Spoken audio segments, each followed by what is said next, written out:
بسم الله الرحمن الرحيم الحمد لله رب العالمين والصلاة والسلام على رسول الله وعلى آله وصحبه أجمعين. One of the most effective things that we can do as it relates to both prevention and cure in terms of our internal states, our spiritual conditions, is that of istighfar. Istighfar, it's a very effective method of prevention, because if a person is constantly making istighfar, they're constantly and consistently running their heart through that spin cycle, right? Preventing it from getting infected with certain things. So it's maintenance, right? It maintains a healthy balance. It maintains a balance between hope and fear, right? There's the hope in terms of Allah's reward, and there's also the fear of His punishment. And istighfar ties into both. When a person makes istighfar, that should increase them in hope for Allah's reward. فَقُلْتُ اسْتَغْفِرُوا رَبَّكُمْ إِنَّهُ كَانَ غَفَّارًا يُرْسِلِ السَّمَاءَ عَلَيْكُمْ مِدْرَارًا وَيُمْدِدْكُمْ بِأَمْوَالٍ وَبَنِينَ وَيَجْعَلْ لَكُمْ جَنَّاتٍ وَيَجْعَلْ لَكُمْ أَنْهَارًا. Prophet Nuh alayhi salam is encouraging his people to increase in their hope in Allah Azza wa Jal, the one who's the most forgiving. إِنَّهُ كَانَ غَفَّارًا. If you increase in istighfar, asking Allah for forgiveness, seeking Allah's forgiveness, then Allah will provide you with abundant rain. Allah will increase you in wealth and children and gardens and rivers.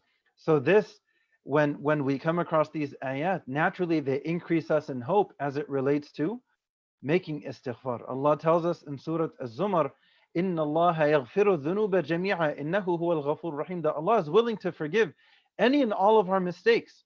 There's no doubt He's the most forgiving, the most merciful, but there's also the other side of things. So there's definitely the hope, but there's also the fear.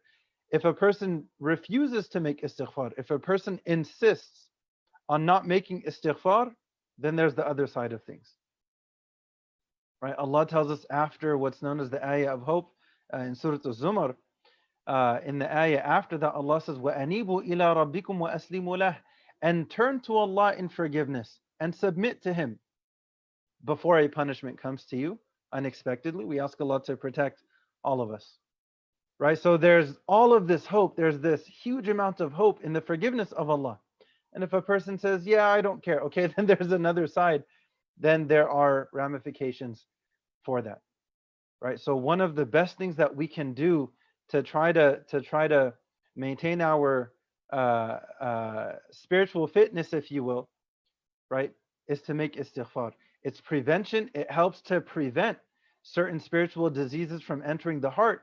And then if they're already there, so think of a garden and then think of weeds. If you maintain it, then that effectively prevents weeds from showing up. Now, what happens if they do? Maybe there's neglect, maybe there's ghafla, heedlessness, and maybe these weeds, they do come about, and maybe there are a bunch of weeds that come about.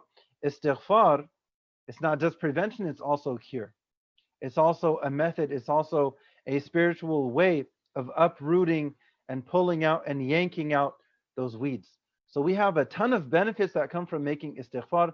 Allah will help us in terms of our condition in this life and the next. We learn that from Prophet Nuh telling his people to make istighfar. And we're also reminded of the flip side, right? So there's this huge amount of hope as it relates to Allah's reward. And there's also the reality, if a person refuses to, and they say, no, I don't need that, I don't care, I'm going to go in the wrong direction and insist on that, and I'm never going to make istighfar, who cares? Then that's essentially walking off the edge of a cliff, spiritually speaking. We ask Allah to protect us from that. We ask Allah to protect us from falling off the deep end, as they say.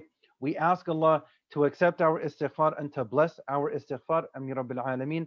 And we ask Allah to make it an effective and effective means of prevention for our hearts, as well as a rich source of cure for our hearts as well. We ask Allah to forgive all of us and to gather us in paradise.